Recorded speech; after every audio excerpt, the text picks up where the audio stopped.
Okay, I think it looks like we've got enough people to get started. Yeah, Okay. it is 12. So just a quick reminder for everyone, if you could please keep yourself muted unless it's during question and answer period and you're asking a question. So welcome everyone to the New Mexico Family Advocacy Program's 42nd ECHO session.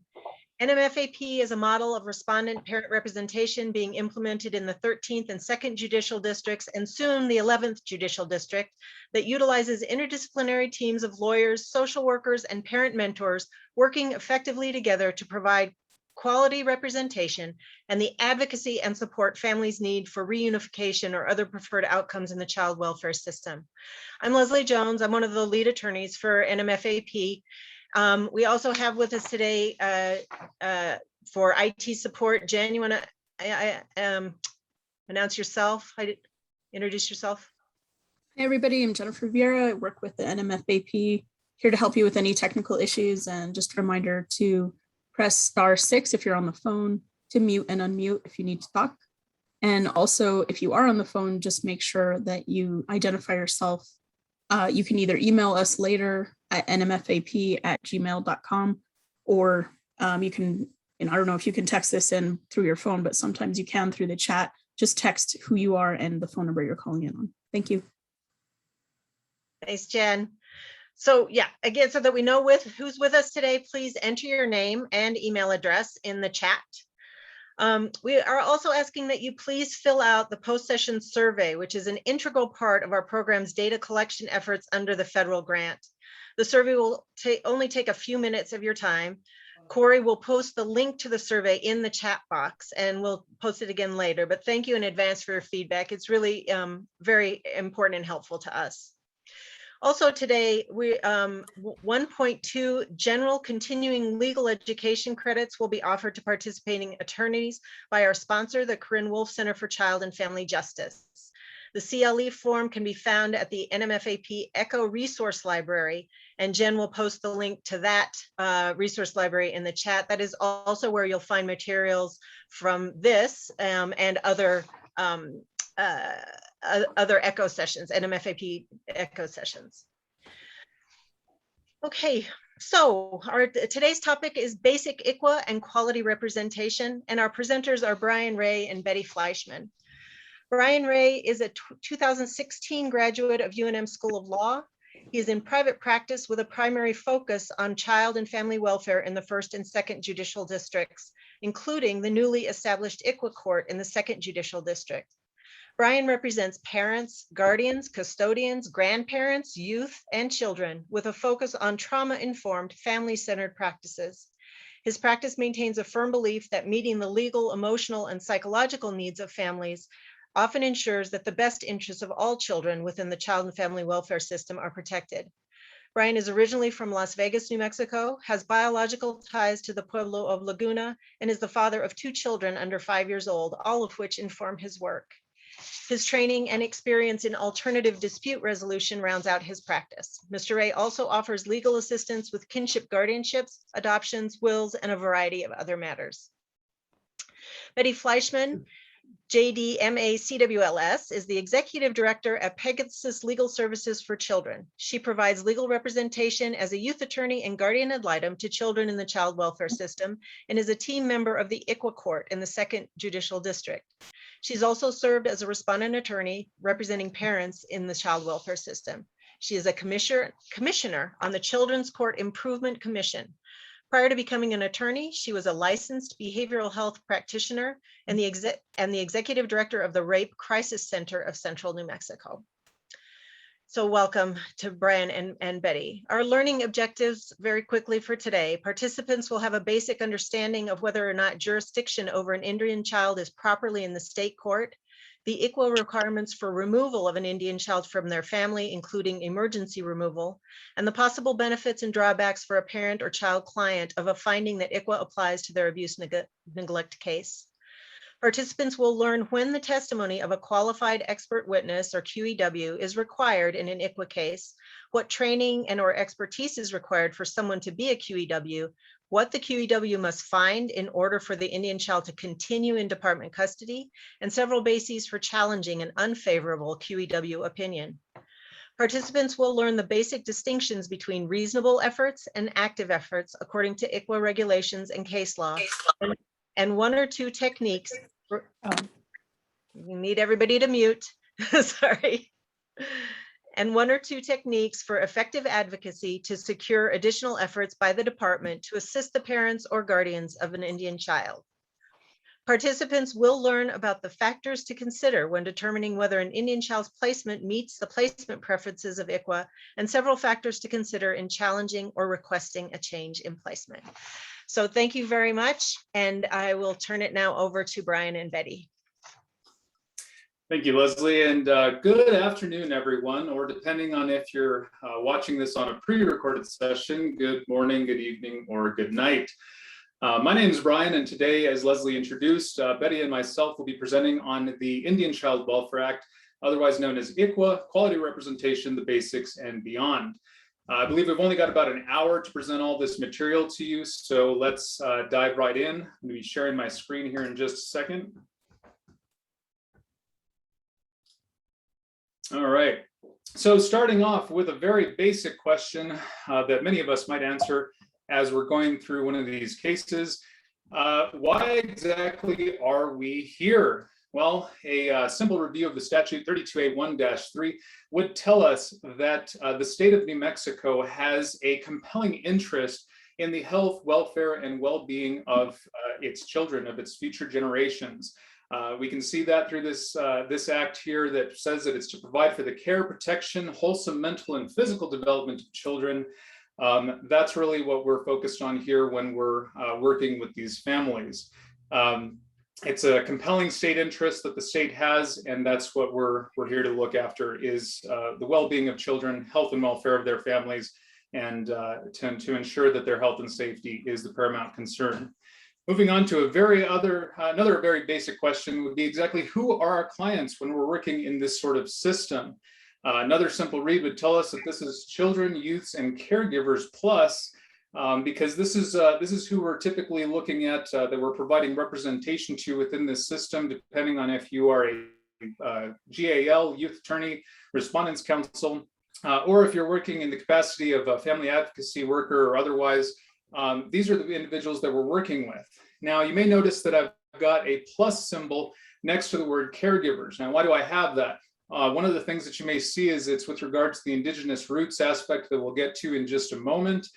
The other reason why is because if you were to ask any one of the wonderful individuals who provide work for the department, for the Children, Youth, and Families Department, the investigators, the permanency workers, any one of those individuals, they may tell you that the caregivers that we're working with are not your average everyday parent, guardian, or custodian. These are parents, guardians, and custodians, caregivers who are struggling with significant emotional, psychological, neurological, any number of challenges, mental health, substance dependency, otherwise, that would prevent them from providing reasonable and prudent care for the children for whom they have a basic duty to ensure their well-being. That is why at the very bottom here you see that I've got it listed to say, well, who is our client really? What are their individualized needs? And that's why that's going to be so important, so vital to be an ongoing question that we're asking.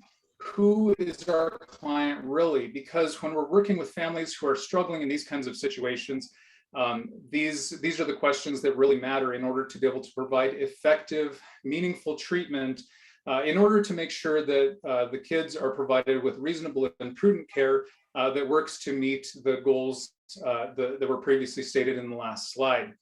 So moving on to the indigenous roots aspect of it, this is where the Indian Child Welfare Act starts applying. This is when we have an Indian child. Now, the basic definition that we have pulled up here is from the New Mexico statutes annotated, the Children's Code 32A1-4L, which gives us the definition of an Indian child. That's one that's a child that's under the age of 18, member of an Indian tribe, or eligible for membership in that Indian tribe, as well as the biological child of a member of an Indian tribe. Now, the reason why I've got the definition under the US code here listed is because we really need to think about, well, what does all this mean? What does an Indian tribe mean? The federal government has defined that as an Indian or Alaskan Native tribe, band, nation, pueblo, village, or community that the Secretary of the Interior acknowledges to exist as an Indian tribe. They refer to a list that we're going to take a look at here.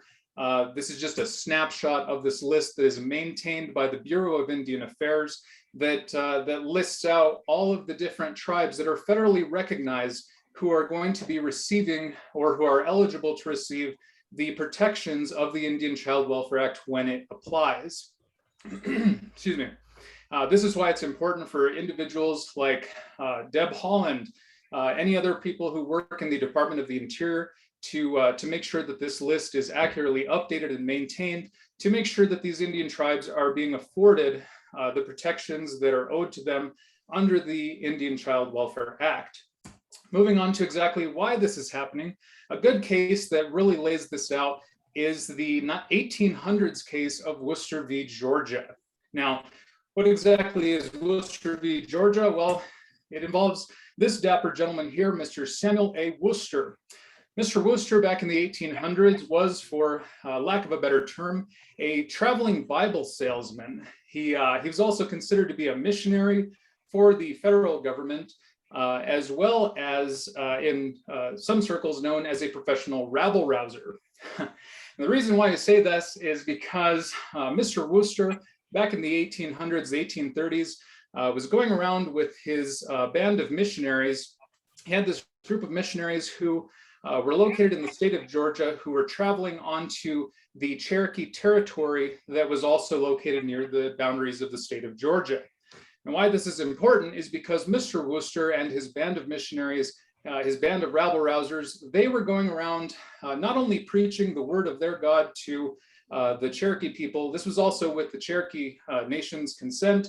They were actually invited to be there. But in addition to this, Mr. Worcester was also promoting, he was talking about something called sovereignty, inherent sovereignty, the ability of the Cherokee Nation to be a self-governing nation whose independence and right to its land had been guaranteed in treaties with the United States government. Now, the state of Georgia was not too pleased with this. So back in the 1830s, they actually passed an act that I believe this was in December of 1830. You can actually review this in the case, the 1830s case of Cherokee Nation v. State of Georgia. But they actually passed an act, and this is verbatim, to prevent white persons from residing within that part of the chartered limits of Georgia occupied by the Cherokee Indians, and as well to provide a guard for the protection of the gold mines and to enforce the laws of the state within the aforesaid territory. Now, the state of Georgia actually used this law to incarcerate Mr. Worcester and his band of missionaries, and they charged him criminally, and he was actually sentenced to several years of hard labor. Now, Mr. Worcester then appealed this decision to the Supreme Court of the United States, and overall, the Supreme Court, Mr. Worcester's challenge was on the basis of that the state of Georgia's action, that their authority to regulate intercourse between citizens of its state and members of the Cherokee Nation, his argument was that this was unconstitutional. The Supreme Court at the time actually held in Mr. Worcester's favor. They held that the Indian nations had always been considered as distinct, independent political communities, retaining their original natural rights as the undisputed possessors of the soil. The settled doctrine of the law of nations is that a weaker power does not surrender its independence, its right to self-government, by associating with a stronger and taking protection. In order to provide for its safety, it may place itself under the protection of one more powerful without stripping itself of the right of government and ceasing to be a state. Now, unfortunately, the state of Georgia did not really abide by the Supreme Court's decision. They kept Mr. Worcester and his group of missionaries incarcerated and doing the hard labor for several years. But eventually, Mr. Worcester was pardoned by the governor of the state of Georgia and addressed in that way. But this also, because the state of Georgia, as well as Andrew Jackson, the president at the time, and other states, this led to some major atrocities, including the Trail of Tears, which involved about 15,000 Cherokee people being driven from their homeland, as well as other incidents of children being removed from their Indian families, placed in boarding schools, and other issues that affected the abilities of these Native American nations, tribes, and pueblos to govern their people, which is why in the 1970s, the federal government then passed the Federal Indian Child Welfare Act in order to address these atrocities.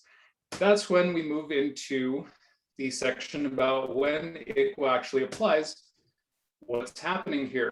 Now, the benefits and drawbacks, all these questions are, I'm going to work to, Betty and myself are going to try to work to address all of these. With regard to the benefits and drawbacks of an ICWA finding, this is going to be really case specific.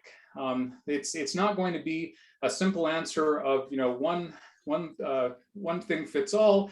It's really dependent upon what the individual circumstances of your case are.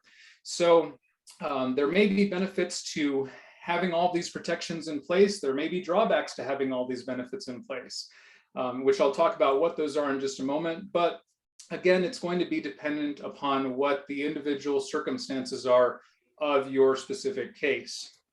So looking at the emergency removal provision, this is from 25 USC 1922. This is really talking about the emergency removal of an Indian child, and it talks about that they may be removed from the parent, guardian, or custodian's custody in order to prevent imminent physical damage or harm to the child.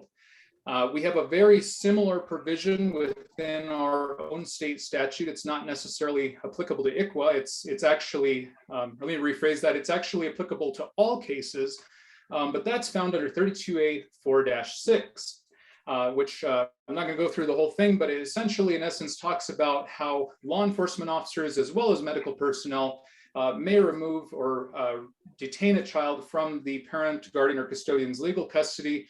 And that, under those circumstances, it's really important to note that when it's by a law enforcement officer, it's when that officer has evidence that gives rise to reasonable grounds to believe that the child is abused or neglected, as well as another thing, and that there's an immediate threat to that child's safety. So very similar provision to what was found in the federal statute here, the federal law that's in order to prevent imminent physical damage or harm to the child. But something that ICWA does expand upon in this section about the emergency removal is that we have right here is that the placement must terminate immediately when such removal or placement is no longer necessary. So for example, we have a relative, family friend, somebody who steps up to the plate and is able to remove the child from that emergency situation where the child is no longer at risk of imminent physical damage or harm. The state agency, authority, or official must ensure that the emergency removal terminates immediately when that removal is no longer necessary to prevent that imminent physical damage or harm. Also have listed in here the improper removals section that can be appealed to. This is under 25 USC 1920. I'm not going to go into this in detail because I know we don't have enough time for that today. But just so that you're aware, this is a section of the Federal Indian Child Welfare Act that is available in the event that there is or that there are circumstances where a child was improperly removed from the parent, Indian custodian's custody. So moving on to after this placement, this emergency removal has happened, there are quite a few requirements with regard to placement preferences. These are found under the federal law 25 USC 1912, which lay out some placement preferences. These are somewhat similar to what we have under our state law. Initially, we're looking to place a child with a member of that Indian child's extended family, which is very similar to the requirements under our statutes that require the first preference placement to be with a member of the child's family. However, where it somewhat differs from our own state statutes is under the second portion here, where this may be a placement where it's only even specified by the Indian child's tribe. If that Indian child's tribe does specify, I want this child to be placed here, this is a major significant consideration that must be made. And unless there is good cause to deviate from the placement preferences, then this should be the overriding concern here to maintain these protections that are guaranteed through the Indian Child Welfare Act, to ensure that there is that continuity in the child's connections to their culture, to their heritage, and ensuring that the Indian child's tribe has a voice, a say-so in matters that are governing their interests, their legal interest to their members. Now, one of the questions that often does come up is how do these placement and best interest standards interact? Because as many of the attorneys in the room may be aware who've practiced in this area, the best interest standard is something that comes about quite often. In part, one of the main areas is the Adoption and Safe Families Act that does provide some guidance with regard to best interests, as well as some time limitations with regard to permanency and some other important information to consider. But when looking at how these two interact, what we see in 1902 of the 25 USC 1902, we see that it's actually encompassed somewhat in the Indian Child Welfare Act, that it is the policy of this nation to protect the best interests of Indian children and to promote the stability and security of Indian tribes and families by the establishment, et cetera, et cetera. So again, best interest is encompassed in this. It takes into consideration what's in the child's best interest. Now, what best interest is again going to be one of those things that is dependent upon the individual circumstances of your case. This is going to be something that you'll need to assess on your own and in collaboration, coordination with all the other parties' interests that are involved in the case. This is how the courts would be reaching this conclusion as to what is in the best interest of an Indian child and what works to promote that stability and that security of the Indian tribes. Now, in practice, a good example of this would be the 2015 Court of Appeals case of Casey J. This is a case that involved Mr. Casey J, who was appealing termination of his parental rights on the basis that the Indian Child Welfare Act placement preferences were not followed. He was trying to appeal and reverse his termination on that basis because his children were never placed with a family member, I believe a relative, who had expressed some interest in being a possible placement. Now, again, what the court looks at here is whether there's good cause to deviate from those placement preferences, as well as reaching that conclusion beyond a reasonable doubt to determine whether or not it's appropriate to deviate. And in this case, the Court of Appeals did determine, yes, that it was appropriate so long as active efforts are made to find a suitable placement and that good cause exists, then the placement preferences may be deviated from. Something important to note about this case is that the qualified expert witness, the ICWA representative, which will go into what QEWs are in just a moment, it's important to note that the qualified expert witness for the Navajo Nation, she never objected to the placement. It's also important to note that there were several permanency hearings in this case, as well as other hearings that specifically looked at this placement issue, that followed this placement issue and tracked it throughout the entirety of this case. And at no time was there any objection by the nation, by the Navajo Nation, as to this placement. And therefore, because of the circumstances in that case, because there was not a viable placement, a suitable placement that was compliant with ICWA, and because efforts had been made, active efforts had been made to try to locate that possible placement at the time that the case was pending, the court did determine that yes, there was good cause to deviate. There was no issue. The parents' rights maintained, or they maintained the district court's determination to terminate Mr. Casey J's parental rights. Moving on to a foster care placement, when this starts occurring, when when exactly we're looking at what it means for a child to go into foster care placement, because this is sort of a difficult thing to assess, and we've actually gotten some fresh case law about this. But a good case to look at would be for determining whether or not this is something that happens at custody or adjudication would be the 2009 case of Marlene C. This case was looking at whether or not there was a serious danger pursuant to ICWA before the department to continue the child in the foster care placement.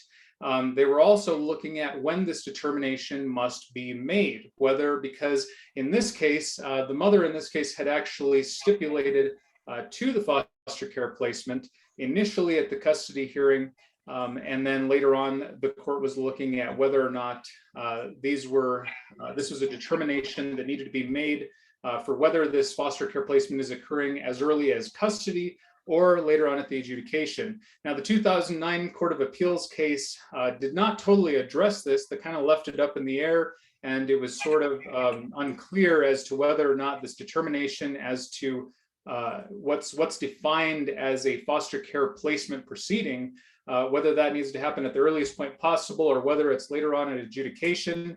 And the 2011 Supreme Court case actually held that the adjudication is truly the most appropriate because it affords the maximum procedural protections, maximum procedural protections possible, and it's most appropriate for reaching those conclusions. This is because if anyone's familiar with the practice in this area of law, the rules of evidence do not apply at the custody hearing versus the adjudication, where all of the rules of evidence apply.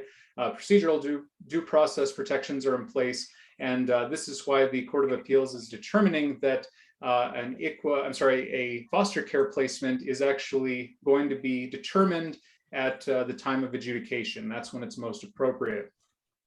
Moving on to the qualified expert witness, because this is really important for how the court can reach these conclusions about whether or not active efforts were made, whether or not the placement is appropriate.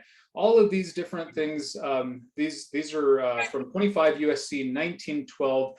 We see that the qualified expert witness must be providing certain testimony in order for the foster care placement to occur, as well as for a termination of parental rights to take place. Now, what exactly qualifies an expert witness is going to, again, be something that's sort of dependent upon the circumstances of your case. But what we see, and the note that I have here, these are some guidelines that are from the federal government. This is from the US BIA, the Bureau of Indian Affairs. It's for the purpose of assisting state courts, but it's not binding upon those courts. But what we have here from the BIA is there's some helpful suggestions about who can qualify, who may qualify as an expert witness here. One of the main things that stands out to me is that these could be a member of the Indian child's tribe, and that's who it often is in an ICWA case, is the representative from the child's tribe who is knowledgeable in the tribal customs as they pertain to family organization and child rearing practices.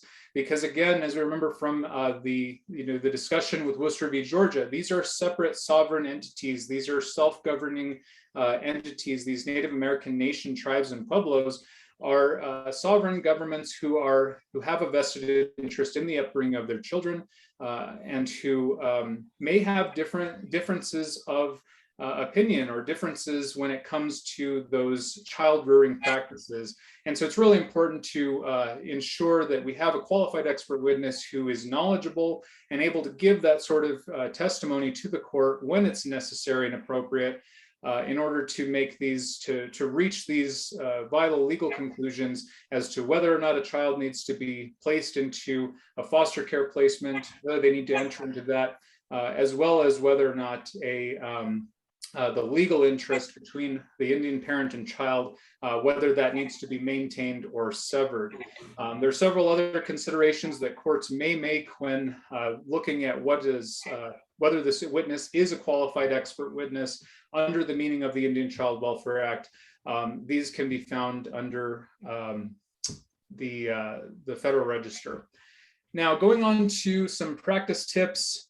There's the citation, if anyone's interested, ADFR 10146. This can all be looked up there. But moving on to some practice tips when it comes to the Indian Child Welfare Act qualified expert witness. Some of the things that it's really important to note are we want to know your QEW. We want to be in contact with that person. We want to be able to have meaningful conversations, regardless of whether we're representing the parent's interest, the child's interest, the youth's interest, the custodian's interest, the department's interest. Any time that we're working with a qualified expert witness, it's going to be vital to know who this person is, introduce yourself to them, have some friendly conversations, and help them understand what we're working with, as well as understanding where they're coming from when they would be providing this qualified expert witness testimony.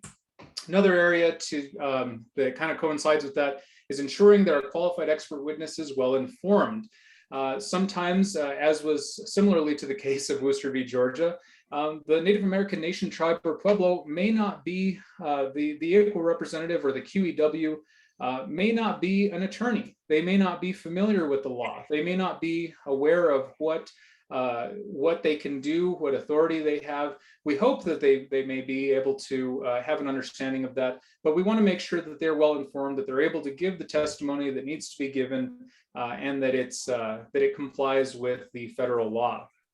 And when in doubt, we may contact the Bureau of Indian Affairs, which I've listed their information on this presentation. Later on, you should be receiving a link to this Prezi. It's available online in case you want to look back at all this information. But just generally speaking, if you want to get in contact with the BIA, here's their number, here's their address. Feel free to reach out to them when you're in doubt. So now I'm going to turn it over to Bette for a few minutes. She's going to be talking about the additional protections that ICWA affords, in particular, the ones that are listed here. So take it away, Bette.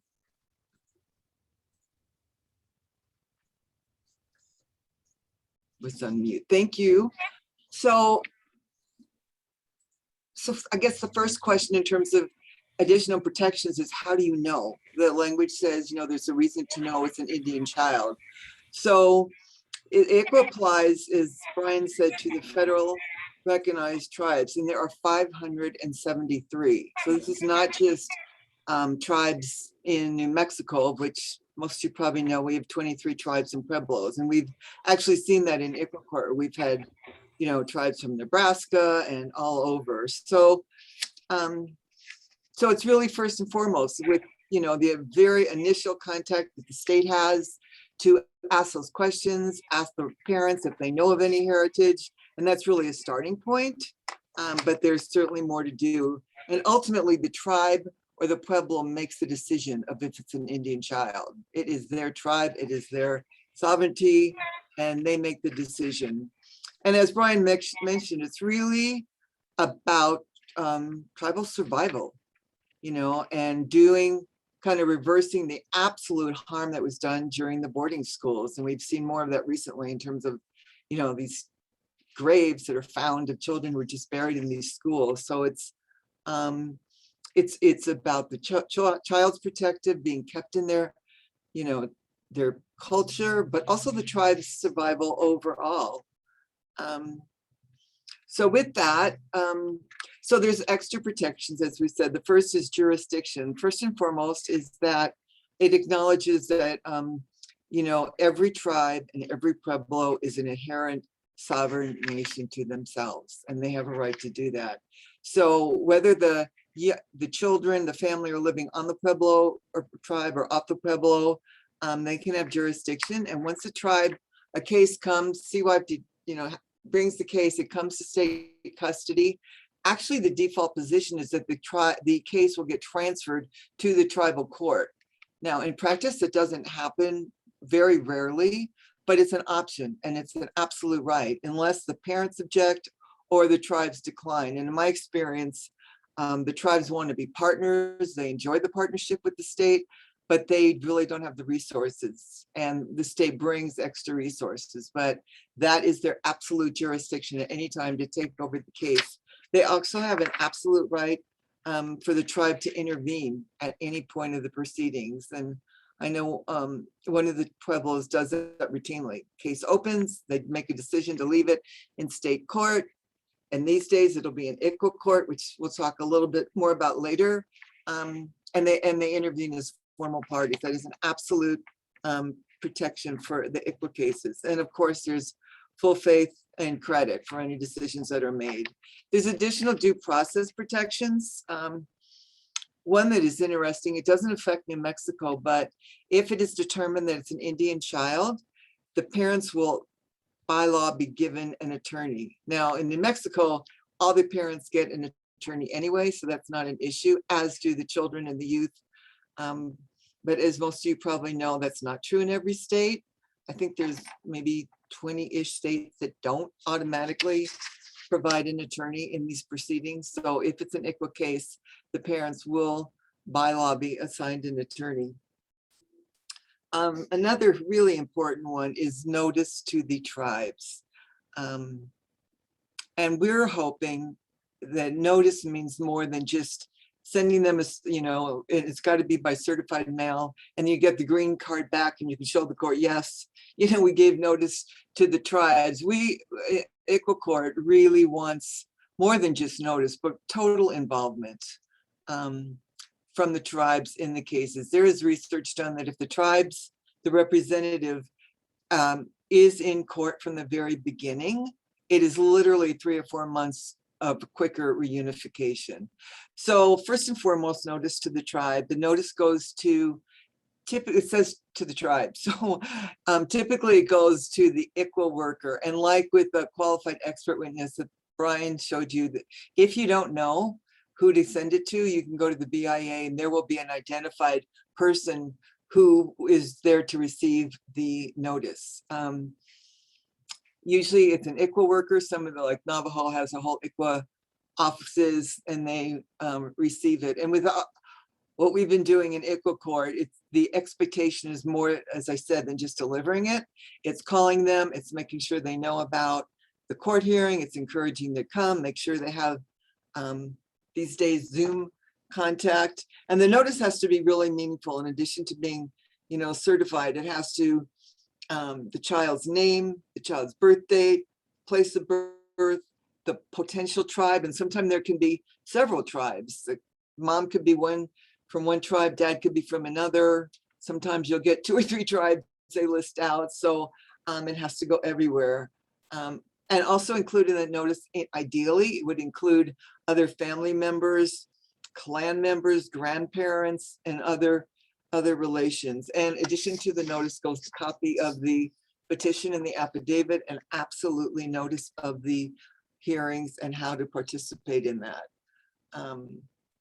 So that's really important. And I will say, we've been doing ICWA court for a little over 1.5 years now, and having members of the tribe and pueblos there and giving their input makes a world of difference. And it's not just having them show up at court. It's like Brian also mentioned with the QEWs, it's building relationships.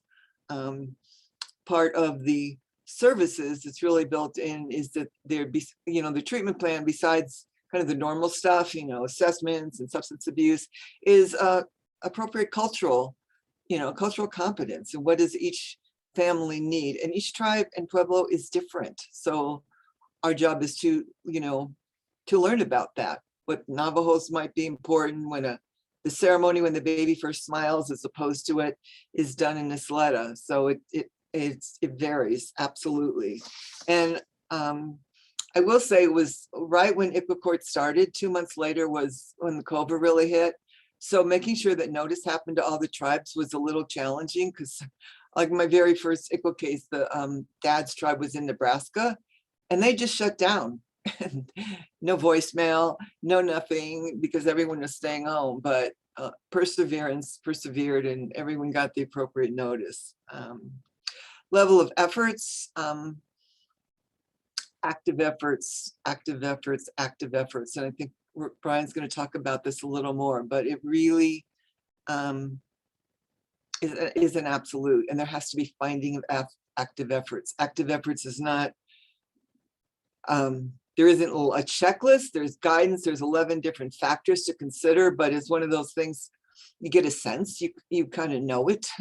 I mean, great example is instead of giving, your parent a list, here's the treatment centers, go get yourself in one. No, you drive with them, you get them in, you make sure it's connecting, you really make those active efforts in terms of visits, help supervise them and more community-like activities. And active efforts really applies also before a case is even filed. And this is, it's a little tricky for all of us because none of us kick in until the case is filed. So we don't know what happened before. But really, and I will say it's one of the great things about ICWA Court is this, it's a team of us that work together, and everyone, we're slowly through the course really defining what looks like real meaningful active efforts, because there isn't a checklist. It is different for everyone, but it's like really, really important. And then the heightened burden of proof is when you need to prove things beyond a reasonable doubt. And with that, I'm going to turn it back over to Brian to talk about a case from the Court of Appeals, really defining and upping the standard for this standard of beyond a reasonable doubt. I think it was just the end of March this was decided. That's right, Betty. And something before I want to move on to that, something that I thought was really important to highlight, that what you're mentioning there about that notice requirement. Typically, the way that needs to be filed is through certified mail, and then having those return receipts filed within the court records. So that way there is documented proof that that notice was sent out, making sure that that notice was adequate, and ensuring that that the tribe, the pueblo or nation, is on notice that that there is a case, a state case, that is affecting that legal interest as it relates to governing their people. So going on to the Maisie Y case, like Betty said, this is a very recent case. This was just, the opinion was just delivered earlier in March, and it really sort of clarifies when we are looking at what is the burden of proof at adjudication. Now, this was this case, and there was also a companion case. There was the father's case, Reuben C. Both of these are very similar. Maisie's case was reversed on certain issues because she was not provided with adequate legal counsel, or she was not provided with counsel, which is part of her statutory right. The issue there was that the court actually allowed Miss Maisie's case, her termination of parental rights case, to proceed with Maisie unrepresented, representing herself pro se, having to do cross-examination all on her own. Even the court's noting that that Maisie was even crying throughout some of this while she's trying to conduct her cross-examination on her own, being a non-attorney, being just a regular, average, everyday person who really knows not very little about law, or even especially this very complex area of law. So the court reversed on that issue. But they also did decide that they needed to address some certain legal errors that they state that are likely to repeat themselves on remand. The main issue that I really want to focus on is the burden of proof for neglect in determining determinations involving the ICWA.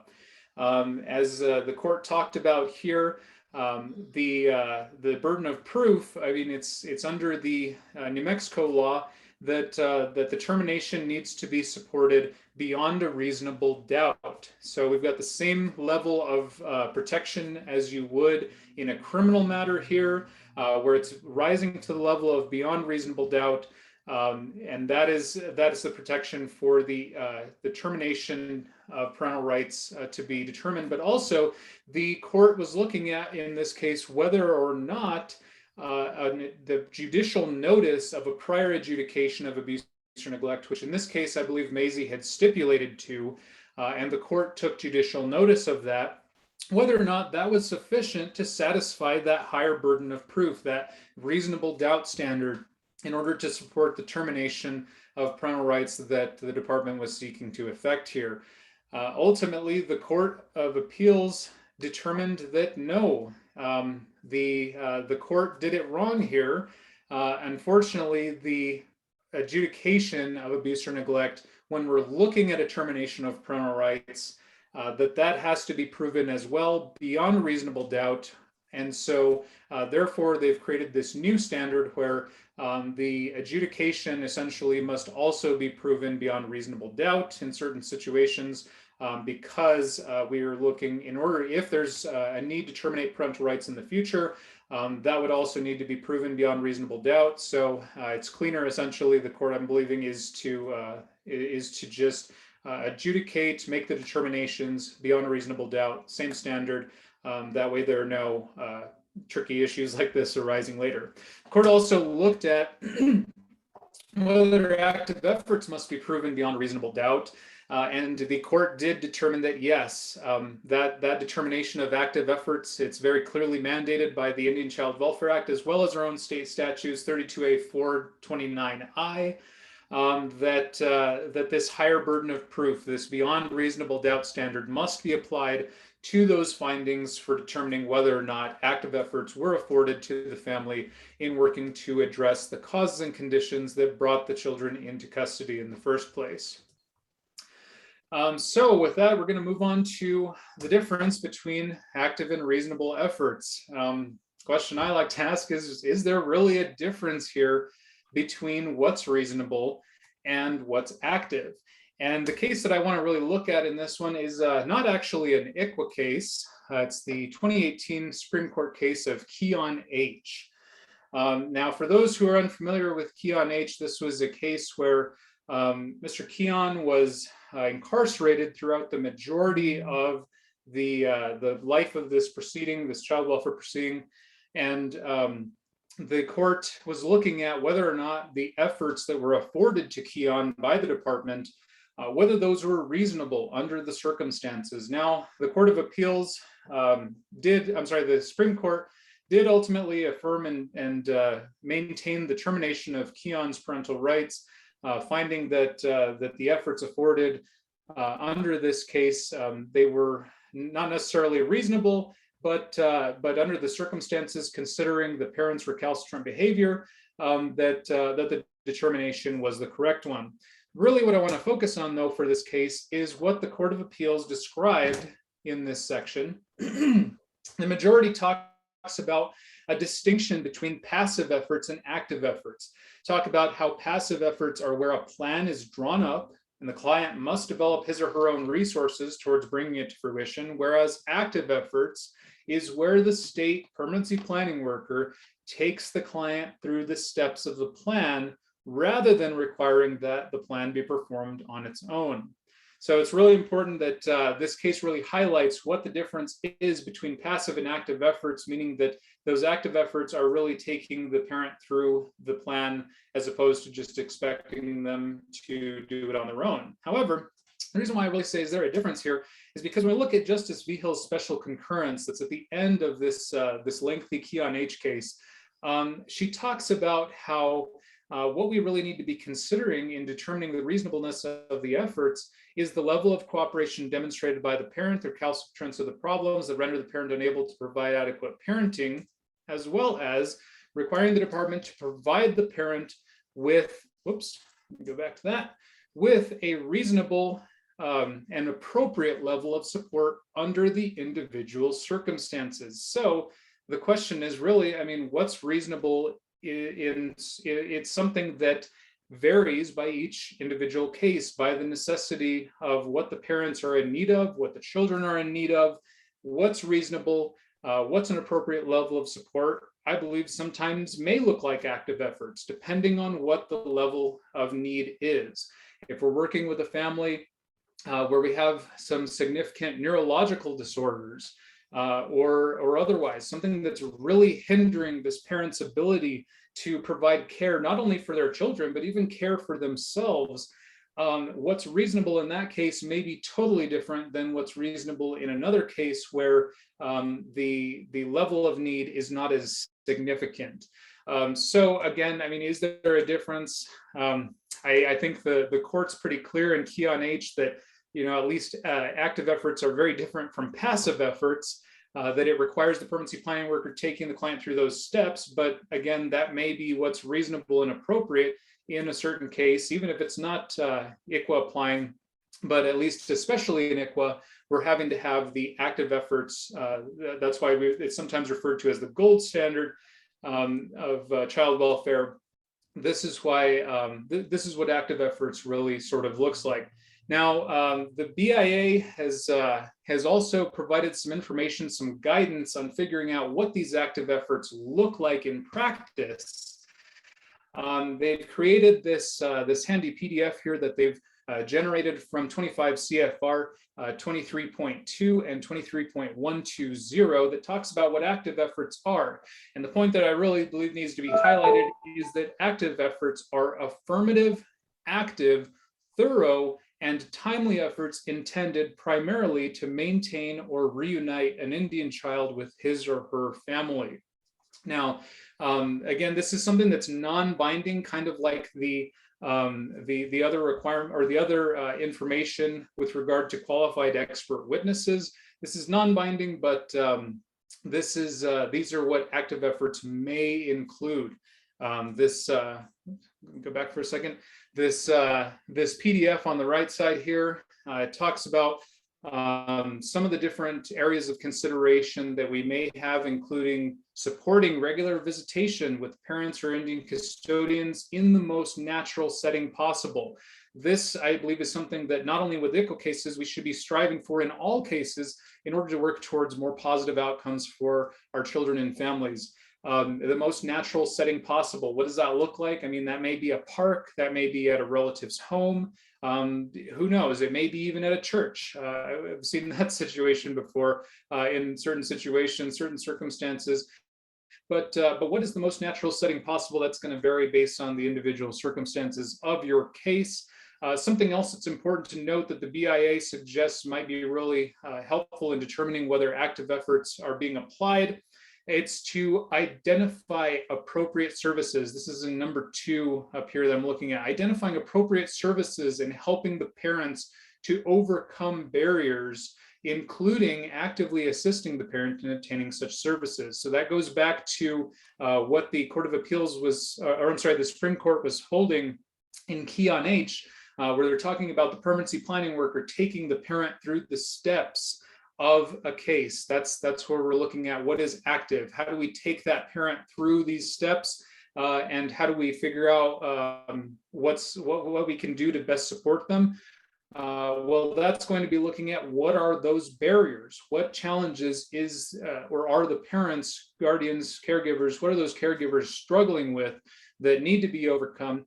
Do they need housing in the first place? Do they need to be get into a situation where they are more stable with their own living situation? Do they need employment? Do they need psychological services, neurological services, substance dependency treatment? What do they need, and how can we best identify that?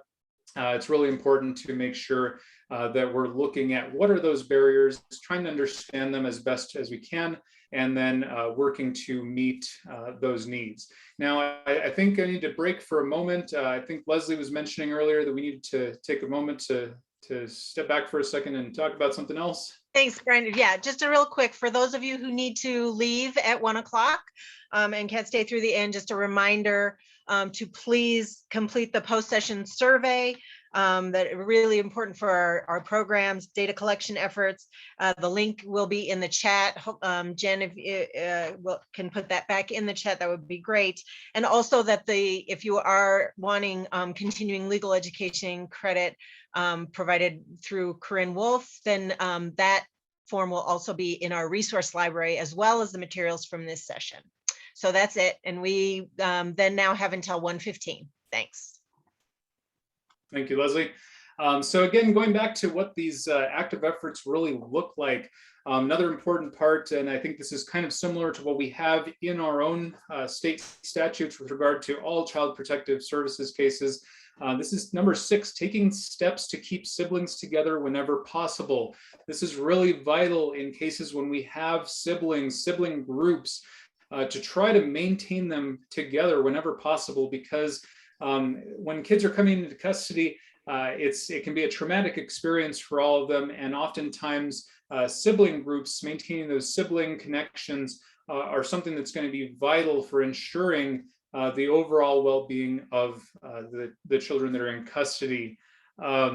Looking at monitoring progress and participation in services, this is something that generally I believe happens in all child welfare cases, so the permanency planning worker, but everyone involved should really be looking to try to monitor the progress, especially if you're representing the parents, guardian, or custodian, being aware of where they are at in their treatment plan, being aware of what efforts are being made, not only by the department, but what efforts are being made by our clients to be able to ensure that they're getting the best treatment possible, to ensure that they're getting an active effort made to them to try to support them in order to work towards that number one goal, that most desirable goal, which is the focus of a safe reunification, because really that's what we want to try to provide for, is a safe reunification here whenever possible, to be able to ensure that the best interests of these kids are being maintained here.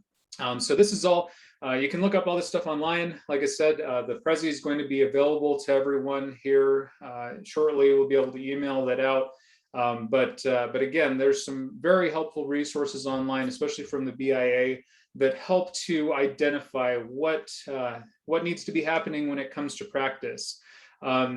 Something else I'd invite Bette to talk about with me a bit more is, what really works well in practice. What have we seen that works well?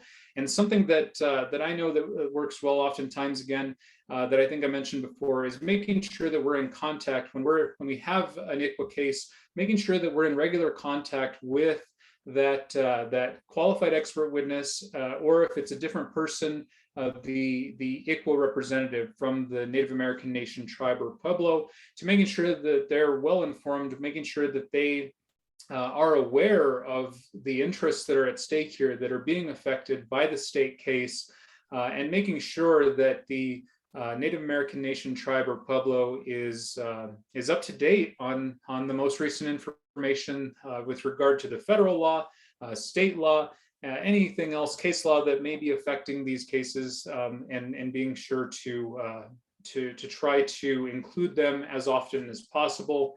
Bette, anything else that you'd like to add before we move on from this section about what this looks like in practice, what you believe is working well for our ICWA court, or as well as what needs to be improved on?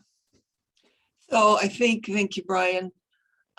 So I think kind of the overview is, to make this work, everyone really has to, and excuse the expression, think outside the box. Like the kind of checklist stuff that worked, really, it doesn't fit. Like, what are appropriate services for any of the children and the parents? Those questions have to be asked in terms of what is culturally appropriate.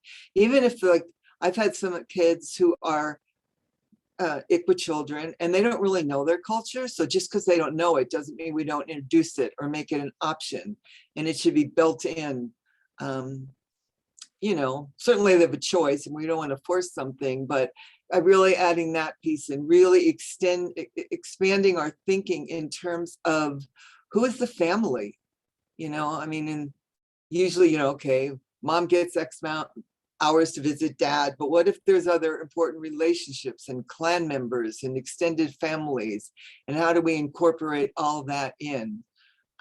There's already been some work done by the department. There's probably more to do in terms of some of the licensing standards have had to change, because if we really want the child to be with grandma, she may not fit the white Anglo, licensing standards. Some adjustments may need to be made to make that happen. And I know in some cases they have been, and that's really important. I think that, really, Brian said it, but I don't think we can say it enough, of really involving the tribal representatives in terms of their input. They know the culture. They're just an amazing resource, and always asking them, always do everything we can to get them in court, and see what they think and see what they have to offer. And they will usually they just are a great resource. And then some of the thing that's great about ICWA Court is it's, you know, a group of us, so we're all getting to know each other and learning to work together. And even when we have to duke it out and totally disagree, I think there's a really strong commitment to making this work and learning what it means and understanding what it means. The thing, you know, in ICWA Court, we started January of 2020. So like I said, we started and then 2 months later, everything went locked down. So some of the things we wanted to do, we haven't quite gotten there yet, like go visit some pueblos and, you know, further that. But there's a real camaraderie. And then we all meet every month and go over every case and help each other problem solve and think about it with a real intent to take very seriously the mandate that once it's foster care isn't needed anymore, stop it.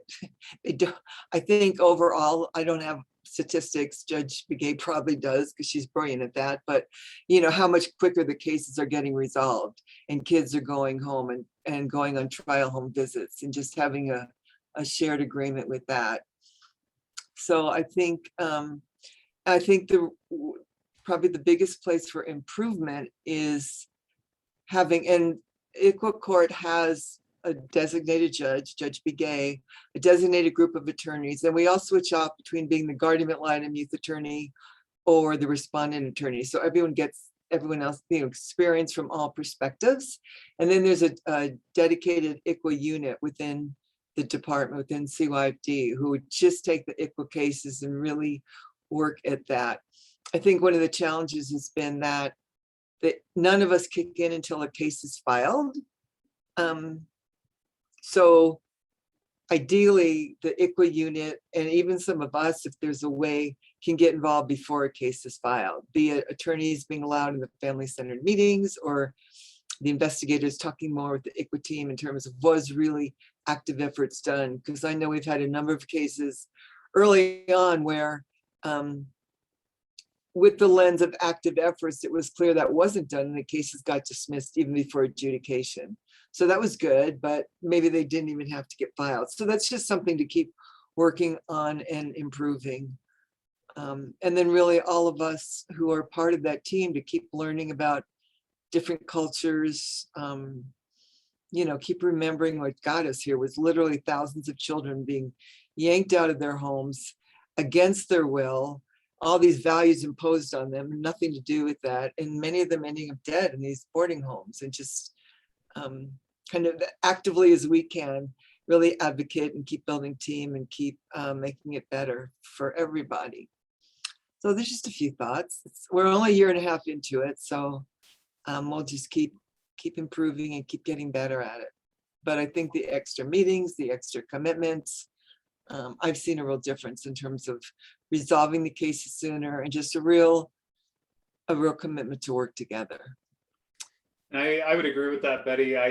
We actually have a meeting, a staffing coming up this afternoon, I believe. So yeah, those regular sort of check-ins with all the people that are involved, all the professionals involved with one of these cases, I really believe that helps to get everyone on the same page and make sure that everyone's really informed about what's happening with this family, where it's off the record and we're, you know, not having to you know, we can problem solve and throw out suggestions and really meaningfully make an attempt at working to resolve the challenges, the situations that brought any of these children into the custody of the state of New Mexico. Something else I really wanted to highlight there that Betty said is that we want to try to make sure that kids are, you know, we don't want to push it on them, but we want to make sure that the Indian children are aware of what's available to them, what's accessible to them. Something that I know that Betty has mentioned to me in the past is that oftentimes when we have kids that are not really aware or connected with their culture, when they do have that heritage, that they are eligible for the protections of the Indian Child Welfare Act, they really show an interest in wanting to become a part of that, in learning more about their culture, and being able to maintain that that heritage, that history that they're a part of. And another thing that's sometimes available as well, depending on what Native American nation, tribe, or pueblo we're working with, there may be also some opportunities for funding for things such as scholarships. I know with the Pueblo of Laguna, where I'm actually an enrolled member, is there are scholarship opportunities available for kids who do have these connections, and so things like that that can help promote the Native American nation, tribe, or Pueblo's culture, help understand more of their history, as well as provide those benefits to these kids and families. It's really important to make sure that we maintain those connections for the benefit of these families.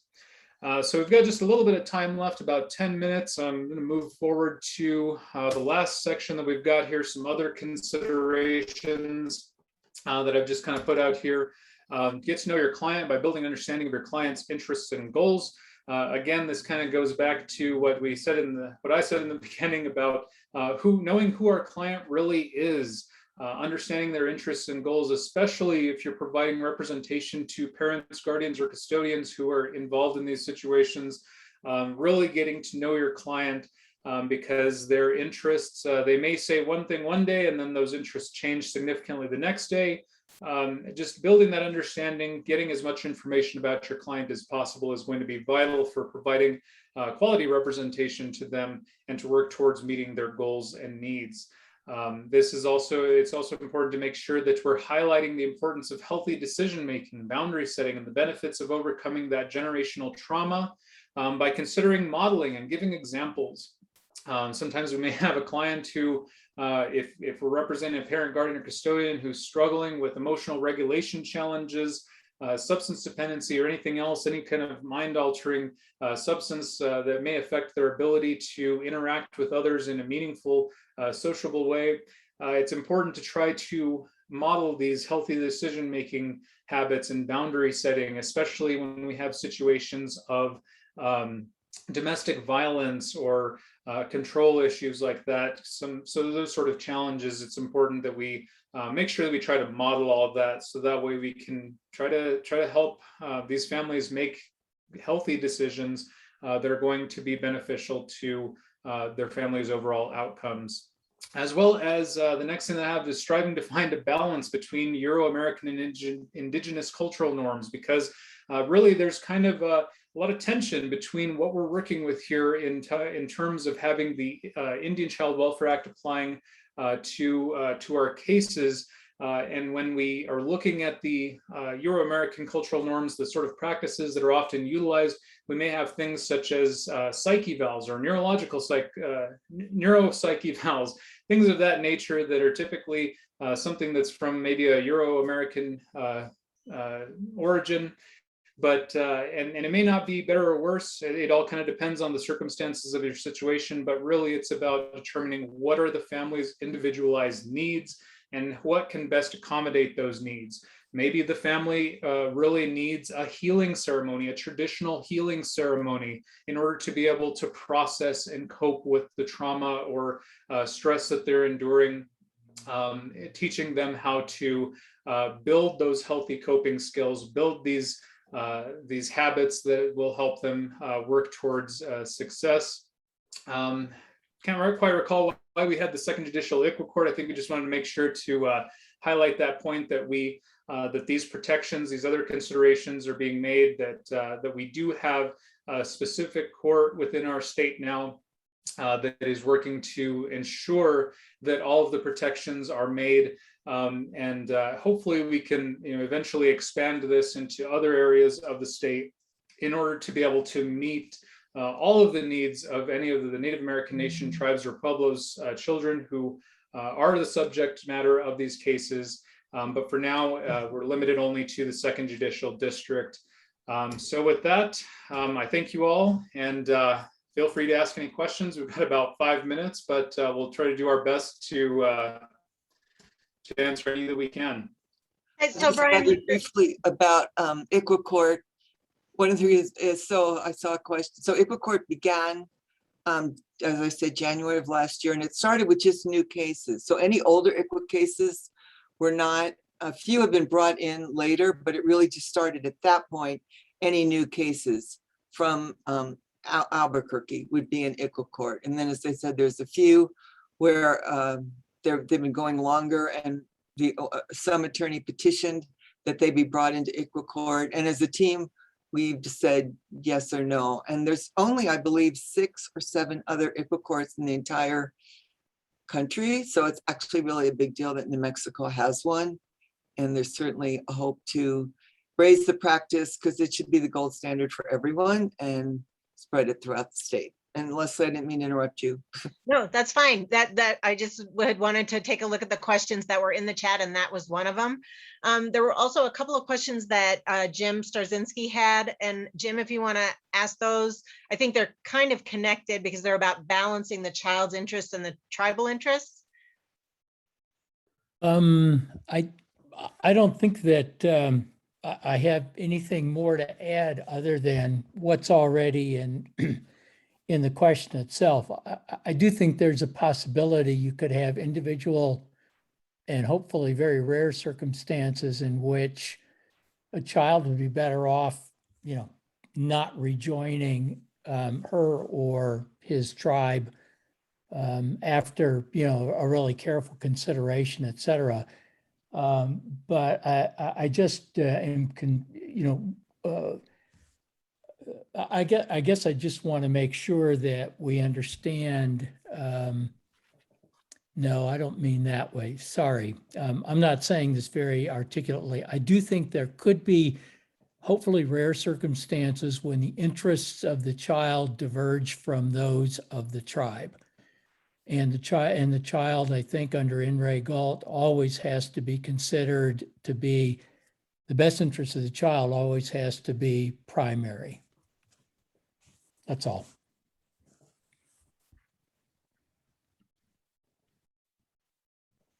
Hi, I put a question in the chat because the way I understand ICWA is that there is no best interest of the child. It's best interest of the tribe or the pueblo.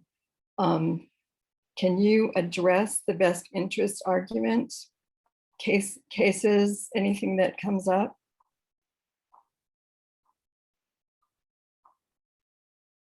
Sure, and I think I mostly deferred to Bette on this because she's more familiar with representing kids than I am. My practice is with regard to representing parents and very limited to kids.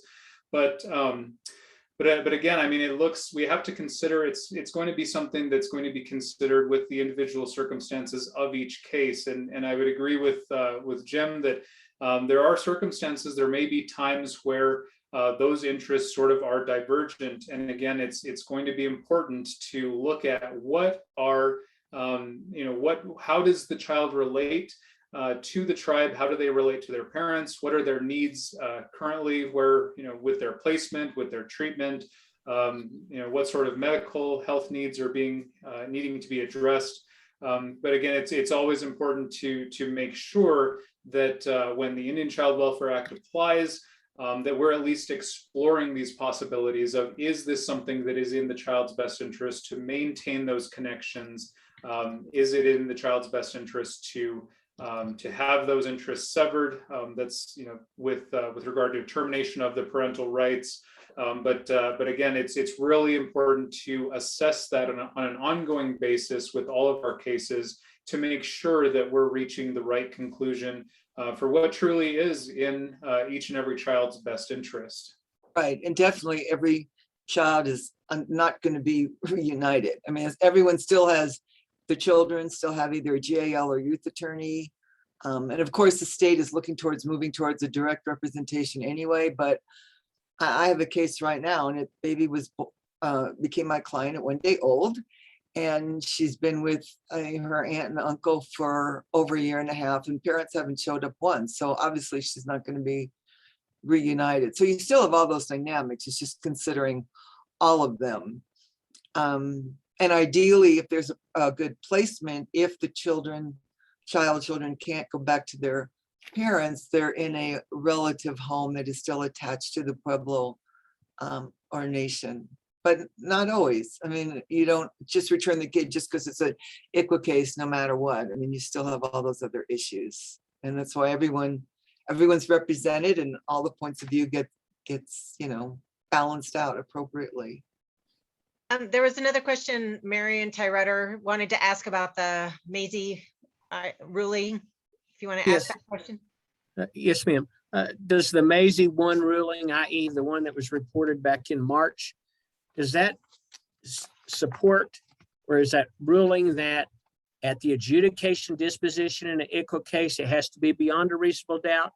The termination of parental rights to standards beyond a reasonable doubt, and active efforts have to be proven beyond a reasonable doubt.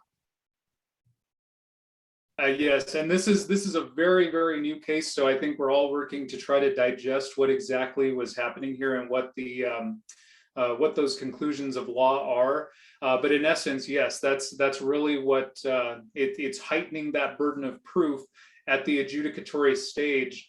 And it's really because in that Mazie case, the termination was the department was trying to support a termination based on a stipulation.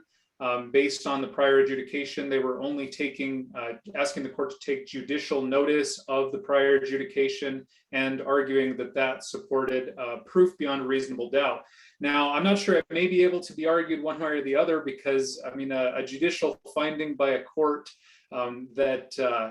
with regard to whether or not a child was abused or neglected, I think that the department in that case arguing that that was proof beyond a reasonable doubt. That seems like a fairly reasonable argument to me, but in this case, because it wasn't supported by more information, I believe the court said something along the lines of they didn't tie it closely enough to they didn't support it by additional proof. That was really the issue. So it really heightens that burden of proof to the adjudicatory phase as well, in order to ensure that these protections are afforded. But yeah, it is applying that elevated burden of proof. The court was finding that this is required, that if that termination is to go forward, that the adjudicatory finding, because of the way that the statute encompasses the reasonable doubt standard for the TPR, that all of the elements have to be proven beyond reasonable doubt if there's a termination of parental rights to take place, Okay. and that includes the adjudicatory finding of neglect. But as far as the judge is concerned, he's at an adjudication hearing. He doesn't know it's going to be progressed to TPR or not. So can we use this case as a ruling saying that at the adjudication, when it first comes up, the standard of proof is beyond a reasonable doubt? I believe it could be argued one way or the other, but yeah, it seems like it really could be that's really what the court was working to establish here, is that this adjudicatory finding likely would need to be proven beyond reasonable doubt, that there was proof of abuse or neglect, as well as the additional support under ICWA, that there needs to be that it needs to be supported by the testimony of a qualified expert witness, and that I believe was lacking there. There was just a stipulation in the Mazie case that there was the stipulation that to the adjudicatory findings, to the testimony that the ICWA representative would have provided, and the Court of Appeals was saying that that's not enough. At least for a termination of parental rights to take place, there needs to be more. And in essence, that would suggest that the adjudicatory finding, even though the foster care placement requirement only says that it's clear and convincing evidence,